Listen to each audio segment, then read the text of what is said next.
later on yung mga programs po namin sa Philippine NGO Council, ito pa din yung sa Simon and Siren. At ayan, masaya lang po kami na nandito po kami ngayon. At sana masaya rin po kayo. Excited po kami mag-share ng mga programs, ng mga plano po namin dito po sa probinsya.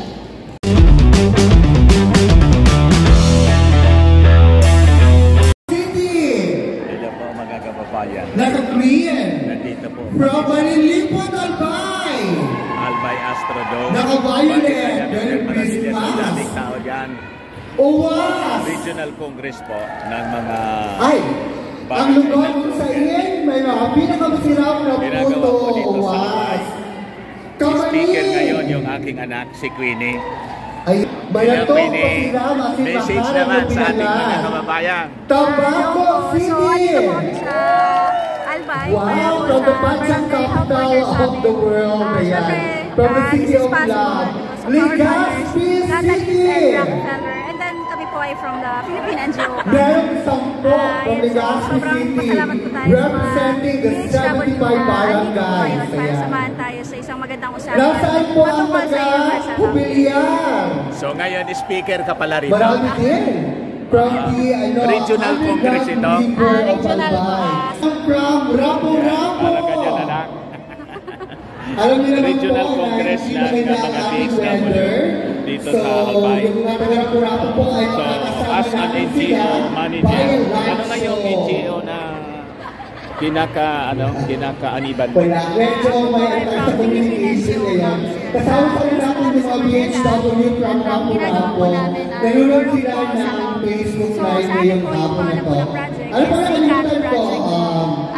Mali po Albay! University. Manito?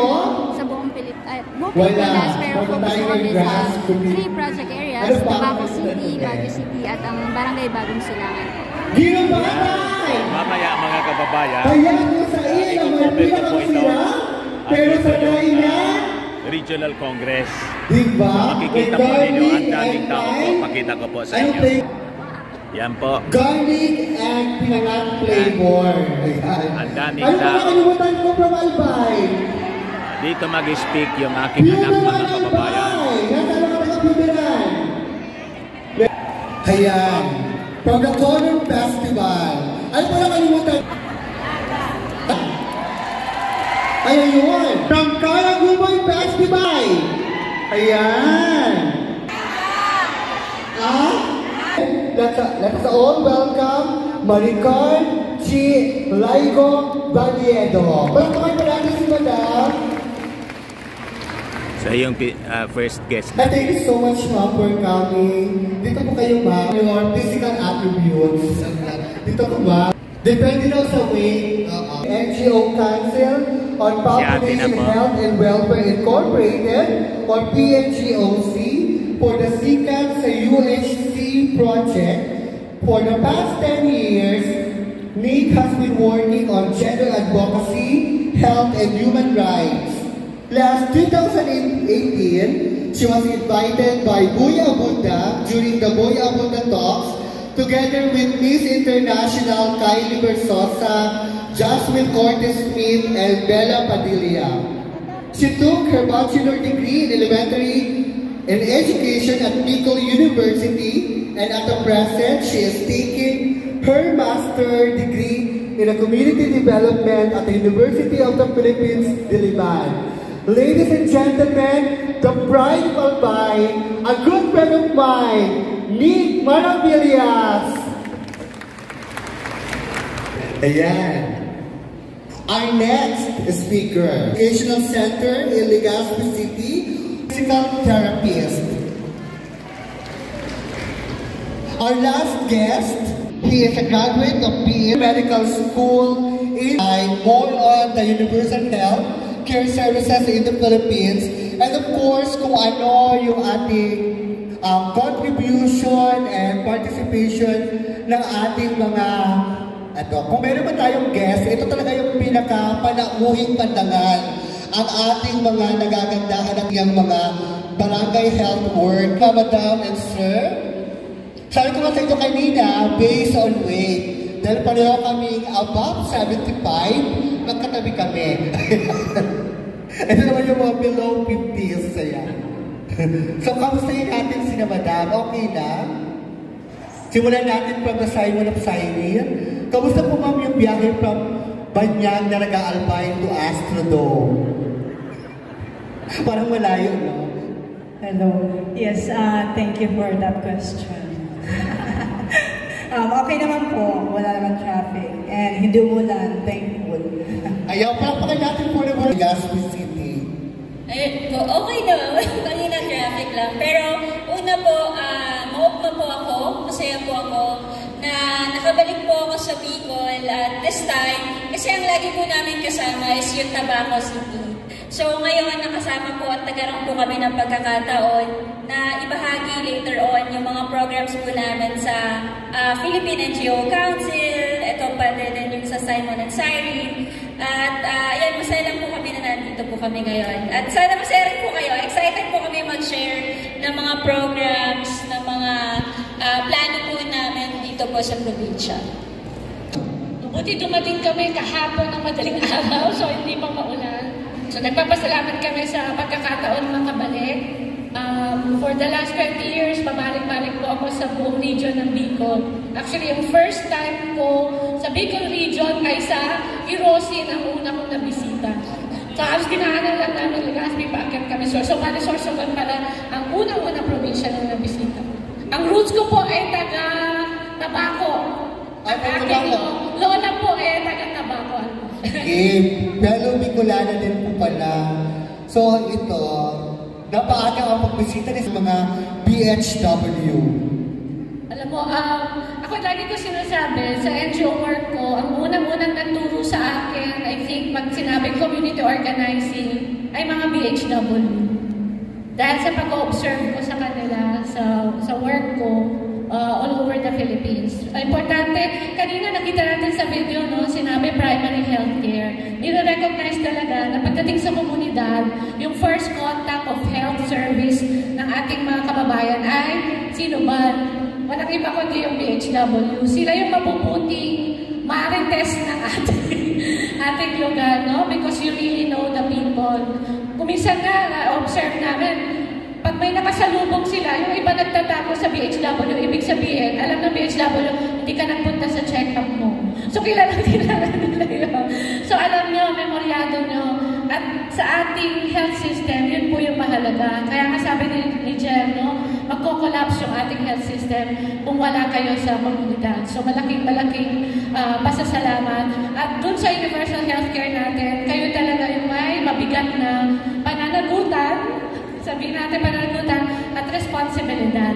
So, natutuwa kami na mabahagi yun at importante na laging pinapaalala sa inyo yun na mahalaga po kayo, na pinapahalagahan namin kayo.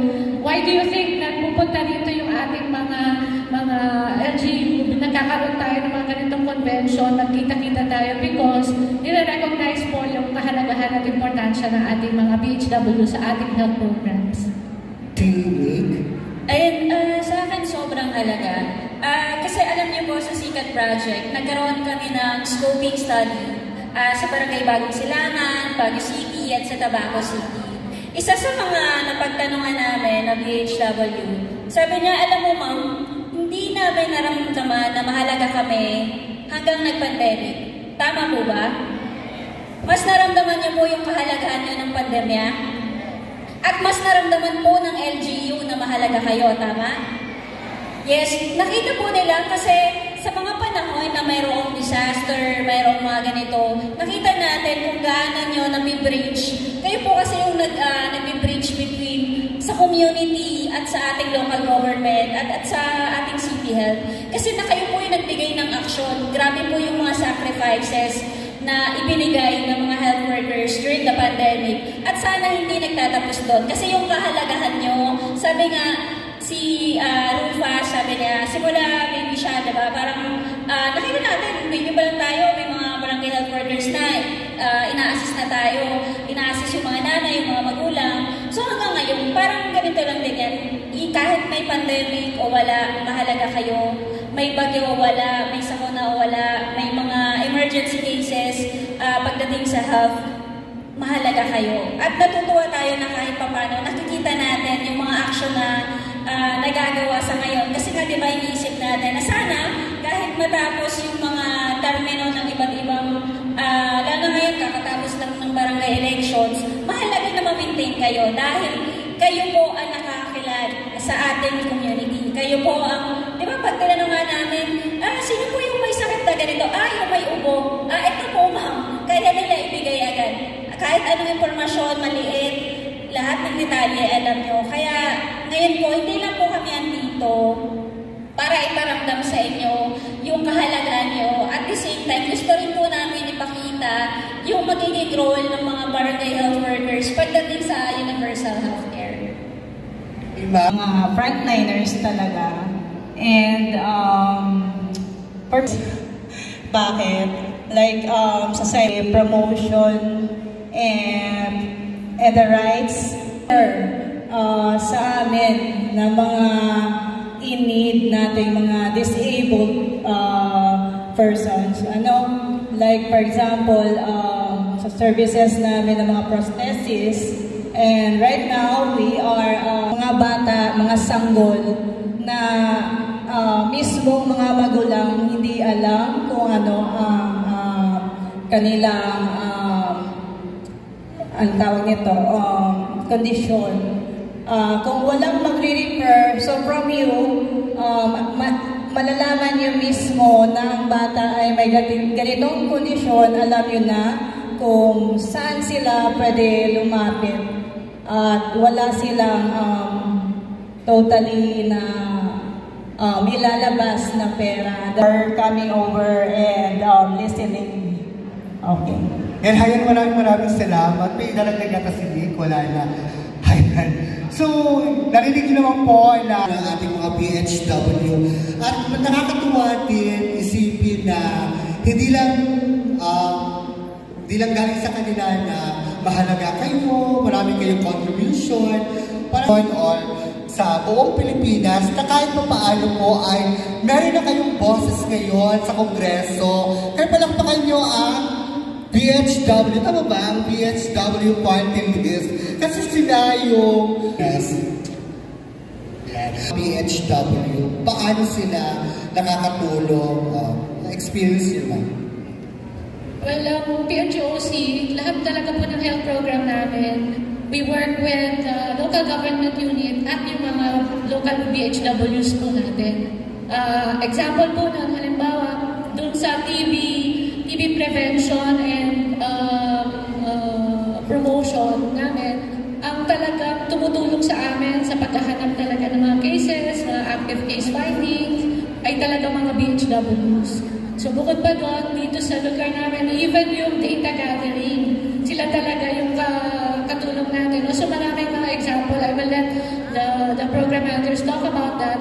Pero sa experience namin talaga, hindi lang sila talaga yun ang kolekta ng information para sa ating mga health workers. Kasama kayo sa promotion, kasama kayo sa prevention, counselor din kayo pag may nagsumbong sa inyo, lahat na rin yan ginagawa nyo. Feeling loyal na rin kayo kasi kailangan alam nyo yung batas, paano kayo mag-a-advise.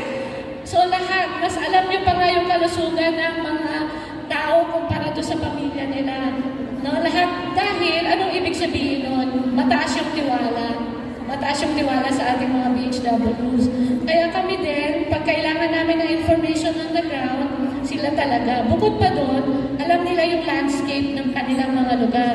Madalas nga sasabihin nila sa amin, because I've also worked in conflict areas, kuminsan sila pa yung nagsusundo kung saan kami nakatira. Sasabihin nila, naku Ma'am Chi, lipat tayo, mukhang medyo magkakaroon tayo ng mga aberya kinamagahan. No? So, ibig sabihin, even yung mga napaka-neutral, no? Kasi even, for example, different forces, sasabihan nila yung mga BHW para walang disruption ng health service. So kami, parang grabe yung kanilang role sa ating community. No? So I think other specific examples, I will let the others talk about that.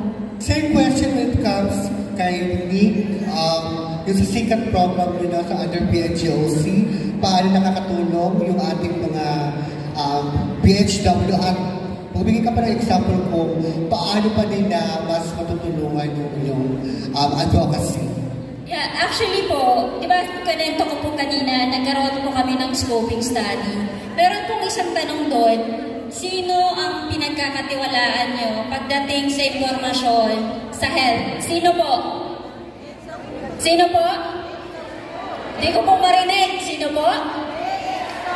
Yes. Kayo po ang pinagkakatiwalaan pagdating po sa impormasyon. Nasa inyo po yung power of information pagdating sa pagpapalakap ng mga impormasyon. Kayo po yung direktang bumababa para ibaba yung impormasyon na ibinibigay ng Department of Health, ng City Health, at iba-iba pang programa ng pinakakinakailangan. So ano pong ibig sabihin nito?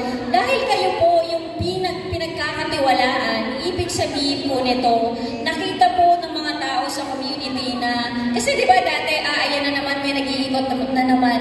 Pero nung COVID, sino po yung nakakalabas? Kami po na hindi mga BHW, yung mga BHW. Yes, sino ang naglalakad papunta sa malalayong lugar para mangalap ng impormasyon? Sino ang nagre-report ng mga impormasyon sa gobyerno para magbigay ng impormasyon sa COVID? At sino ang mahal namin ng mga tao na dito ngayon para bigyan ng suporta?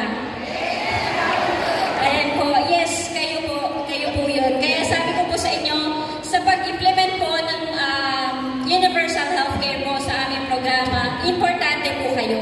Mahalaga kayo, nakikita namin yung role nyo. Kaya po actually po, ngayon pong December, mapapalaman yung mga taga-Tabaco na barangay health workers. Dahil makakasama po namin yung mga taga-India. Pupunta si Tabaco City para i-enhance ang CBMS. At sana po, syempre, ito po yung wish namin. Kahit naman po kami wini-wish namin na sana hindi lang sa Tabaco, sana magawa rin namin na buong probinsya. At syempre, pero sa ngayon, syempre, sisimulan muna namin sa Tabaco. At sana, pag ito po ay na-develop namin at na-enhance po namin yung mga programa, magawa sana po namin. Kasi ito po yung gusto namin i-introduce. Nung nalaman po namin yung CBMS, nakita po namin yung kahalagahan na ginagawa nyo at ginagawa po namin yung best namin para mas mapadali po sa inyo yung data gathering at yung mga ginagawa nyo po. So, abangan nyo po yan sa Tabaco sa December. Si Madam from Simon Siren. Si Madam, yung contribution na BHW. Hindi po nakakaalam kung saan po ang Simon of Siren. We are located po just in front lang po ng Daraga Doctors sa Banyag. Ano po? So, if ever may alam po kayo, just refer to us, mga disabled children na may clubfoot and nangangailangan ng mga prosthetic devices. Nag-customize din po kami dyan. Ano po? So, yung question po ni Ma'am, BHWs, natutuwa po kami kasi lalo na sa part ng Sorsogon, hindi namin alam kung bakit napakadaming cases ng clubfoot patients. Then, tinatanong namin sila, saan nyo nalalaman na merong ganitong treatment dito sa Daraga, sa Simon of Siren? Sa BHWs po, sa mga barangay healthcare workers po namin nalaman. Sabi ko, wow, very aware talaga and very up-to-date sila. Thank you very much po for promoting this program. Ano po, maraming bata po matutulungan, mawawala ang kanilang mga disabilities at talagang hindi sila mabubuli sa school in the end. Ano po. So, PHWs, very important po ay yung referral ninyo sa amin. Kasi from you guys, sa barangay nyo, mga kaibigan, sa kapitbahay, dyan na po nagkakaroon ng communication and coordinations. Ano po. So, yun po. So, dagdag ko lang, ma'am, since we have, ano yung I think yung pagsasama-sama, sana nakakaroon din kayo ng opportunity na makapag-usap sa ibang mga taga-lugar, makapag-share ng mga experiences ninyo. Sana na-document nyo ito, nakukwento ninyo. Alam ko, sanay na sanay kayong magsulat ng mga records ng ibang ng mga kliyente at pasyente nyo. Sana sinusulat nyo rin yung kwento ninyo. Kasi nakita namin yun dun sa study na ginawa namin. Nagkaroon kami ng study sa mga BHW. At isa doon sa mga sinabi nila na first time lang daw sila nakaranas na ni-report namin yung kwento nila. So sana, kasi walang magkukwento ng kwento ninyo kung hindi nyo sisimulan. So sana ang takeaway dito, pag nag-gather kayo, mas lalo kayong maging malakas ang loob na mag-share ng inyong mga hinaing, yung mga gaps in terms of yung health system natin. Ipaalam nyo sa ating mga leader kasi kayo yung nakakaalam sa mga nangyayari on the ground. Ano yung mga gaps at saka yung mga leader natin. Huwag kayong matakot kasi importante rin na marinig nila yun. Naniniwala ako na mas maraming leader ang makikinig kesa sa hindi. Sa experience ko sa pagtatrabaho sa buong Pilipinas. Ayan, si Nick. Sa akin mahalaga po ito. Itong pagtitipon na ito. Kasi sabi nga ni Ma'am Chi, mahalaga na ma-take note natin yung best practices ng bawat isa. Kasi yung best practices natin, maaaring hindi siya, hindi siya may relate sa ibang lugar, pero baka naman yung iba.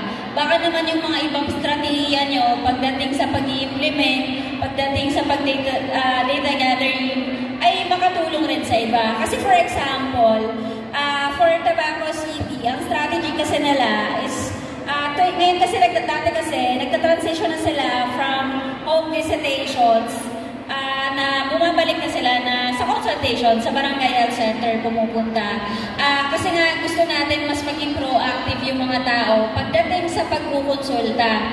Pero kung ganun yung strategy ng Tabaco City, sa Baguio City iba naman. Yung strategy naman nila is more of home visitations. Ang ginagawa nila is pumupunta yung mga barangay health workers sa mga bahay ng mga patients nila para mag-distribute ng gamot. So, yun naman yung strategy nila. Sa Barangay Bagong Silangan naman, yung isa sa mga strategy nila, mixed. Yung isa, minsan, mga tao ang pumupunta sa Barangay Health Center, pero hindi pa rin nila inalis yung programa nila sa home visitation, especially para sa mga kapatid natin na PWD. So, yun yung mga bagay na baka ano po ba yung nararanasan ng Naga? Ano ba nararanasan ng mga taga-Albay? Ano ba yung mga experiences ng mga ibang taga-probinsya? At pag nakita po natin yun, pagsama-samahan natin yun, para mas maging magaling tayo. Sabi nga natin, isa po kasi sa mga sharing during our study, sabi ng isang barangay health worker doon, alam nyo ma'am, dati ang tawag ko sa sarili ko, BHW lang ako. Talagang nilalagyan nila lang. Pero pagkatapos ng pandemic, nakita natin kung gaano mas pinalakas yung barangay health workers pagdating sa training. Lahat ba nakapag-training? Ayan, lahat ba? Di ba meron din kayong mga certifications? Yung parang may mga licenses, tama? Na pinapa-apply sa inyo para mas mapatibay yung inyong kakayanan. Kasi ganoon po kalaki ang tiwala ng local government sa inyo, ng community sa inyo, na kaya natin mag-implement. Kaya nga maganda yung kanina sabi ni Rufa na BHW ako. Walang lang. Kasi mahalaga kayo, makapangyarihan, yung very powerful po yung role nyo sa community at pag-bridge between local government. Kaya saludo po kami sa inyong lahat. At sana nakapagbigay din kami ng tamang impormasyon, mensahe para at na-empower namin kayo. Salamat po sa inyong lahat. Ayan, simulan na po natin i-share ang inyong mga stories, di ba? Kasi alam ko yung pinagdadaan. I hope our barangay health workers would gain from this event. Parang say, na ano na lang, mensahe na lang, no? Ayun na lang, what do you hope from, ano ang hope mo na magiging ng ating mga health workers dito sa event na to? Aside from having the new information, I hope yung ibang areas din kasing solid ng Bicol. I hope they also have their own regional convention kagaya ninyo. I hope na hindi nyo kakalimutan, hindi nyo mamaliitin yung inyong ginagawa sa community, no? Na itong gathering na to, magpapaalala sa inyo na importante kayo sa ating health system at sa ating community in general. Nick? And siguro po mensahe, unang-una, sana nakapagbigay kami ng lakas. Dahil siguro sa mga nakaraang panahon or years, nakaramdam tayo ng pagod. Napagod po ba tayo? Pagod na po ba tayo? Ayan, sana ito pong convention na ito ay nakapagbigay ng pahinga. Pahinga at lakas ng loob na gawin pa yung mga kailangan natin gawin sa mga susunod pang kailangan natin gawin sa community. Kasi po, kami po naman sa NGO, lagi naman po namin kapartner ang actually si Ma'am Nora parang kulit na to sa akin eh. Huwag kasi ako ng tawag dyan. Kasi we want to make sure na maganda po yung maiiwan namin sa inyo. Pagbalik namin ng Maynila at kayo pagbalik nyo sa kanya-kanya nyong probinsya, makita natin na okay, kaya ko to i-share sa kapwa kong barangay health worker na hindi nakapunta sa summit na ito, na makita nila na ang dami nating nagagawa. At para mas mabigyan pa tayong, sabi nga niyo kanina, yung BHW party list, ang boses. Pero tandaan po natin, kayo po mismo na barangay health workers, ang boses ng BHW. Dahil kayo po yung nakakaranas ng mga ginagawa niyo po sa community at mas may share niyo po ito sa ating mga leaders po sa kanya-kanya nating probinsya. Panghuli na po, again, nagpapasalamat po kami sa inyong lahat, sa inyong partisipasyon, sa inyong pagdating po sa community, sa walang sawa na pagtulong, pag-agapay sa ating mga city health offices, sa ating community, sa ating barangay, para lang may sa katuparan yung mga programa natin. Again, salamat sa lahat po ng opisyal ng BHW sa binigay nilang suporta sa amin pagpunta dito. And then of course, sa Tabaco na talagang isa yan sa mahal na mahal namin. At kayo pong lahat sa buong probinsya na sana makita niyo po ito bilang isang tulay na mas mapalakas po natin yung ating organisasyon, yung ating ginagawa sa mas mataas na level. Yun po. Si Madam from Simon. Yes po. For me, I hope na sana po mai-share natin yung nalaman natin ngayon sa ating mga barangay. For sure po, isang malaking impact po ito sa komunidad. Isipin na lang po natin na wala na tayong makikitang mga tao, mga bata na naglalakad o gumagapang sa sahig dahil hindi nila kayang maglakad ng maayos dahil sa kanilang kapansanan. Ano po? Minamahal na BHW, maraming salamat for extending your motherly love, your motherly care outside your home. Kasi yung ating mga BHW, hindi nila sila naglilista, hindi nila sila umiikot sa community, ini-extend nila yung kanilang oras, yung kanilang pagmamahal, yung kanilang paggalingan sa mga kapitbahay, sa mga hindi nila kaano-ano. So maraming salamat. At sa muli, sabay-sabay natin yung sinaw